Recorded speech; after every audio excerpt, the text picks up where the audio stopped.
ইউনূস সাহেব ২৪ ঘন্টাও তার দপ্তরের দাপ্তরিক চিঠির গোপনীয়তা রক্ষা করতে পারেন নাই। উনি কি করে নির্বাচনের মতো এত বড় একটি দায়িত্ব পালন করবেন? এক, খুব অবাক হয়ে লক্ষ্য করলাম দুপুরের পর থেকে আমাদের সরাইলের ইউনো ওনার একটা চিঠি, দাপ্তরিক চিঠি ফেসবুকে ভেসে বেড়াচ্ছে।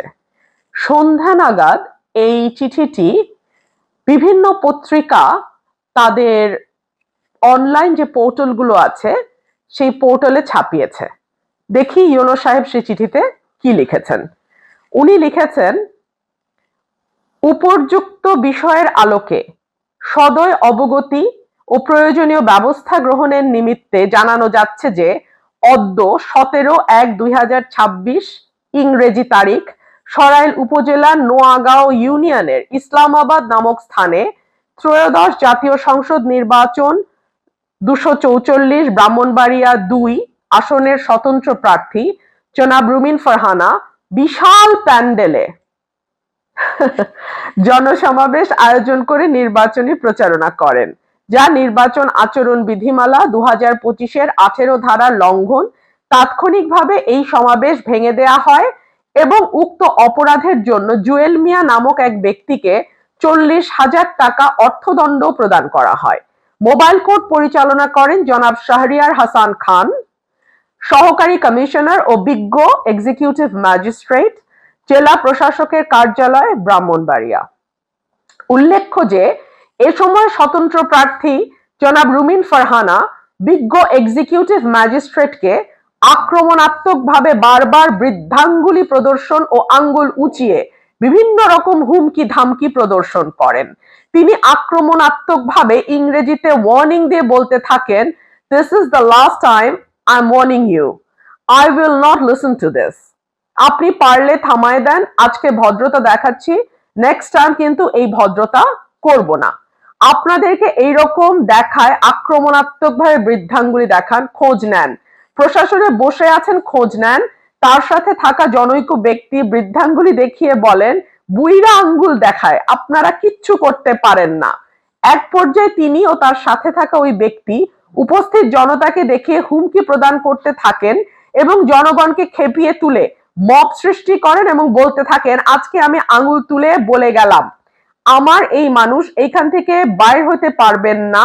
তার এই চিঠি সোশ্যাল মিডিয়াতে একদিনের মধ্যে ভাইরাল হয়ে গেছে।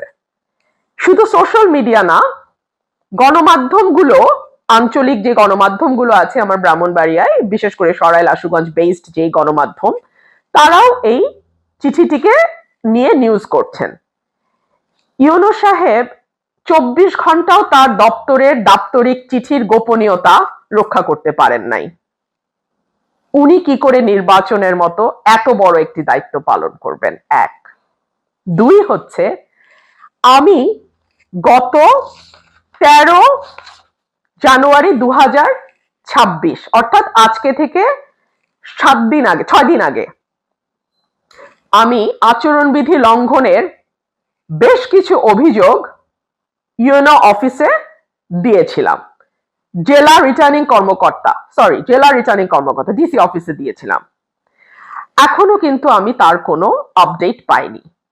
সেই ব্যাপারে কোনো ব্যবস্থা নেওয়া হয়েছে বা সেই ব্যাপারে কোনো পদক্ষেপ নিয়েছে সরকারি কর্মকর্তারা, আমার কিন্তু জানা নাই। আমার প্রতিপক্ষ বা আমার প্রতিদ্বন্দ্বী প্রার্থী যারা আছেন মাঠে, বিশেষ করে বিএনপি সমর্থিত জোটের প্রার্থী যিনি আছেন, তিনি প্রতিদিন মাইকিং করে বড় বড় জনসভা করছেন। তার ফাইলও সংযুক্ত করে আমরা সরকারি দপ্তরে জমা দিচ্ছি। কিন্তু এখন পর্যন্ত স্টেজ বানিয়ে, মাইক ব্যবহার করে, সাউন্ড সিস্টেম ব্যবহার করে, এলাকায় মাইকিং করে তারা কিন্তু প্রতিদিন প্রচারণা করছেন। এখন পর্যন্ত তাদের ব্যাপারে ন্যূনতম কোনো পদক্ষেপ নেবার সাহস আমরা কিন্তু দেখি নাই। কিন্তু আমার প্রশ্ন, যে যেই রিটার্নিং কর্মকর্তা তার নিজের সই করা চিঠির গোপনীয়তা ২৪ ঘন্টা রাখতে পারেন না, তার হাতে ৫ লক্ষ ভোটারের ভোট কিভাবে আমানত হিসেবে আমরা ভরসা করে দেই। তিনি কি করে নির্বাচনের দিন নির্বাচনের দায়িত্ব সঠিকভাবে পালন করবেন? অনেকগুলো কারণে প্রশ্ন করছি। এক হচ্ছে যে বড় দলের প্রার্থী যখন প্রতিদিন নির্বাচনে আচরণবিধি লঙ্ঘন করছেন, তাদের ব্যাপারে সরকারি কর্মকর্তাদের আমরা প্রতিদিন মোটামুটি অবগত করছি, কিন্তু তারা কোনো ব্যবস্থা নিতে পারছেন না। দুই হচ্ছে স্বতন্ত্র প্রার্থী যে বৃদ্ধাঙ্গুলির কথা এসছে, সেই বৃদ্ধাঙ্গুলির ব্যাপারটা হচ্ছে উপজেলা বিএনপির, আশুগঞ্জ উপজেলা বিএনপির সাধারণ সম্পাদক, তিনি একটি জনসভায় স্টেজ করে মাইক ব্যবহার করে জনসভায় তিনি এইরকম বৃদ্ধাঙ্গুলি দেখিয়েছিলেন ম্যাজিস্ট্রেটের গাড়িতে, কারণ গাড়িটা ওই সিকিউরিটি পারপাসে মিটিং এর যে সমাবেশ স্থল তার বাইরেই ছিল। তো সেটাই আমি দেখেছিলাম যে ওনারা যে আপনাদেরকে বৃদ্ধাঙ্গুলি দেখান, বলেন ম্যাজিস্ট্রেট কিছু করতে পারে না, আমাদের কিচ্ছু করতে পারবে না, সত্যি তো আপনারা কিছু করতে পারছেন না, তাই না?